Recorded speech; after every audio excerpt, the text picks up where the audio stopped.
Hello बच्चों, आप सभी का स्वागत हमारे YouTube channel study with reading में। स्टूडेंट, आज हम पढ़ने वाले हैं विश्व के प्रमुख संगठन एवं संस्थाओं के बारे में। ये आज का हमारा चौथा पार्ट है। आज हम चौथे संगठन के बारे में पढ़ रहे हैं। अभी तक हमने 3 संगठनों के बारे में पढ़ लिया है। एक बार आप सभी को बता दें कि अभी तक हमने पढ़ा है आसियान के बारे में, फिर सेकेंड पार्ट में हमने पढ़ा था सार्क के बारे में, और तीसरे पार्ट में हमने पढ़ा था ब्रिक्स के बारे में। तो हमने 3 संगठनों को अभी तक पढ़ लिया है। आज का हमारा चौथा संगठन है ईयू यानी यूरोपियन यूनियन के बारे में पढ़ने वाले हैं।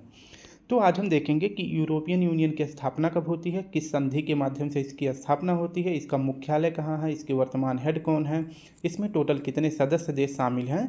तो इन सभी की जानकारी कलेक्ट करने वाले हैं पूरे मैप के साथ। ठीक है, तो बस आप सभी को इतना करना है कि प्लीज़ स्टूडेंट 1000 जल्दी से पूरा कर दीजिए अपने भाई के लिए।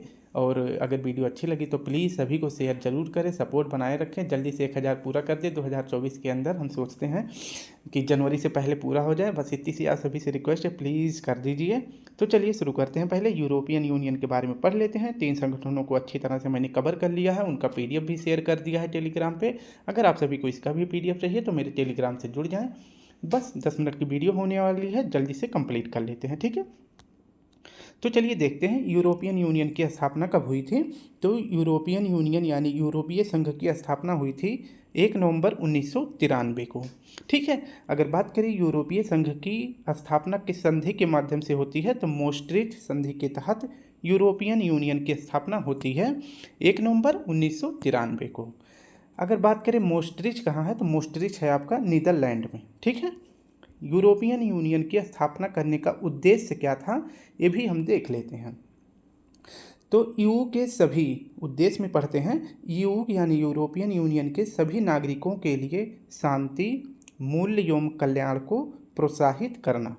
तो पहला पॉइंट ये हो जाता है आपका, सभी नागरिकों के लिए जो यूरोपियन यूनियन में शामिल है उन सभी देश के नागरिकों के लिए शांति, मूल्य एवं कल्याण को प्रोत्साहित करना। सेकेंड पॉइंट है आंतरिक सीमाओं के बिना स्वतंत्रता, सुरक्षा, न्याय प्रदान करना। इसका मतलब होता है आंतरिक सीमाओं के बिना स्वतंत्रता, सुरक्षा एवं न्याय प्रदान करने का मतलब ये हो जाता है कि बिना स्वतंत्रता सुरक्षा, ठीक है, यानी कि जो आंतरिक सीमा है उसमें किसी भी प्रकार की रोक टोक ना हो। मान लीजिए ये पूरा आपका यूरोपियन यूनियन के सदस्य देश हैं, इनमें जितने भी सदस्य हैं, कितने सदस्य हैं फिलहाल, अभी तो 27 सदस्य हैं। अगर आप किसी एक देश का वीज़ा ग्रहण कर लेते हैं, प्राप्त कर लेते हैं, तो आप जो है बाकी के देश में भी चले जा सकते हैं बिना वीज़ा के। ठीक है, तो यही है आंतरिक सीमाओं के बिना स्वतंत्रता, सुरक्षा एवं न्याय प्रदान करना। नेक्स्ट है आपका यूरोपियन यूनियन का अगर आदर्श वाक्य की बात करें तो इसका वाक्य हो जाता है, लैटिन भाषा में ये वाक्य है, इनवेरिएंट कार्कोर्डिया। इनवेरिएंट कार्कोर्डिया इसका जो है आदर्श वाक्य होता है। अगर इस शब्द का अर्थ जाने तो इस शब्द का अर्थ है विविधता में एकता। ठीक है, तो विविधता में एकता जो है ईयू का आदर्श वाक्य है। नेक्स्ट है आपका यूरोपियन यूनियन में अगर बात करें कितने सदस्य देश शामिल हैं, तो यूरोपियन यूनियन में 27 सदस्य शामिल हैं। लेकिन पहले 28 देश थे, लेकिन ब्रिटेन जो है ब्रेग्जिट करके यानी ब्रेग्जिट के माध्यम से जो है 2022 में बाहर हो जाता है। ठीक है, सॉरी 2020 में। तो ब्रिटेन जो है 2020 में ब्रेग्जिट के माध्यम से यूरोपियन यूनियन से अलग हो जाता है। क्यों अलग होता है, तो मैंने बताया कि जो है इसमें अगर आप किसी एक देश का, ठीक है, अगर आप इस ईयू के किसी भी एक देश का वीज़ा प्राप्त कर लेते हैं तो आप बाकी के 27 देश में चले जा सकते हैं एक ही देश के वीज़ा के माध्यम से। ठीक है, तो इसी के लिए ब्रिटेन ने बोला कि जो है इतनी प्राइवेसी चाहिए कि जो है हमारे देश में कोई भी व्यक्ति आए तो वो जो है हमारे देश का वीज़ा ग्रहण करे। ठीक है, तो ईयू के जो अधिकारी थे उन्होंने कहा कि अगर आप ईयू में शामिल हैं तो अगर कोई भी नागरिक जो है अगर किसी भी देश का अगर वीज़ा प्राप्त कर लेता है तो वो पूरे ईयू के सदस्य देश में घूम सकता है। तो ब्रिटेन ने कहा ठीक है, तो फिलहाल मैं इससे बाहर हो जाता हूँ। तो 2020 में ब्रिटेन जो है ब्रेग्जिट के माध्यम से अलग हो जाता है। ठीक है, अगर बात करें कि ईयू में अब वर्तमान में 27 देश हैं, अगर इन 27 देशों में सबसे बड़ा नगर किसी का है तो वह है फ्रांस का पेरिस। ठीक है, ये आप याद रखेंगे। नेक्स्ट देख लेते हैं कि ईयू का मुख्यालय कहाँ है। ईयू का मुख्यालय है ब्रुसेल्स, जो कि बेल्जियम की राजधानी है। ठीक है, ईयू का मुख्यालय कहाँ है, ब्रुसेल्स में। नेक्स्ट है आपका ईयू की आधिकारिक भाषा कितनी है, तो ईयू की आधिकारिक भाषा है 24, लेकिन मुख्य 3 ही भाषा है। कौन कौन सी है 3, अंग्रेजी, फ्रेंच, जर्मन, ये 3 मुख्य भाषा है।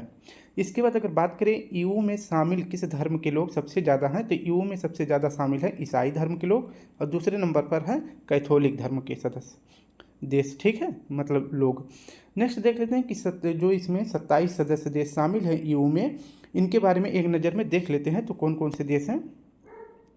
वैसे मैं जल्दी जल्दी पढ़ देता हूँ, आपको आराम से पीडीएफ में अगर आप सभी को पढ़ना है तो वीडियो पॉज करके भी, अगर लिख रहे हैं तो वीडियो पॉज करके भी लिख सकते हैं, ठीक है। तो पढ़ देते हैं एक बार।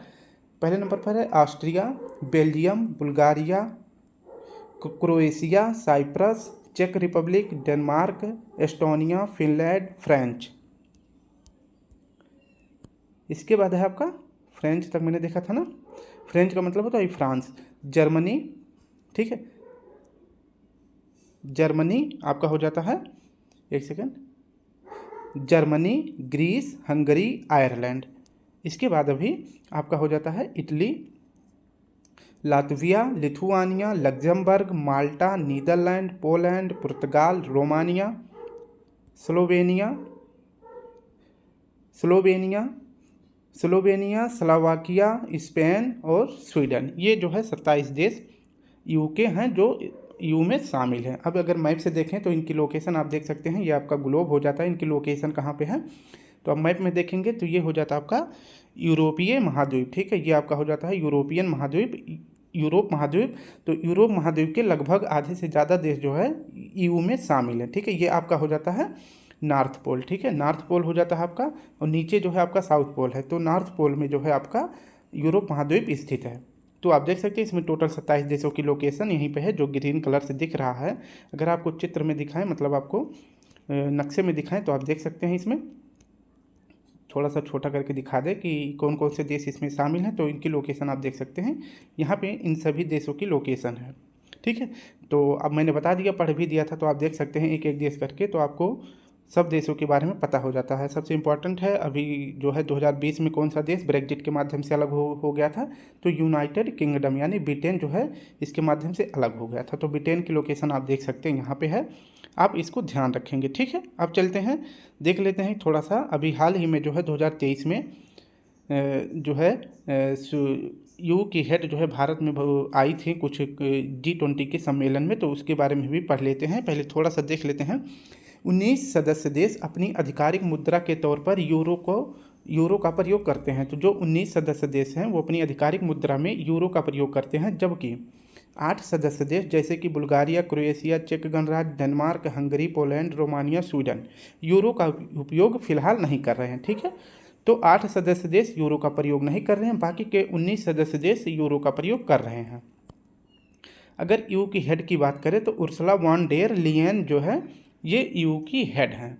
तो मैंने यहाँ से एक छोटा सा PDF उठाया था, आपका देख सकते हैं, ये है PIB का न्यूज, जो कि अगर कोई ऑथेंटिक न्यूज अगर मानी जाती है तो जो वो मानी जाती है PIB का, ठीक है। तो आप देख सकते हैं ये 10 सितंबर 2023 का है। आप सभी को पता है कि जो G20 की सम्मेलन की अध्यक्षता अब की बार भारत ने करी थी।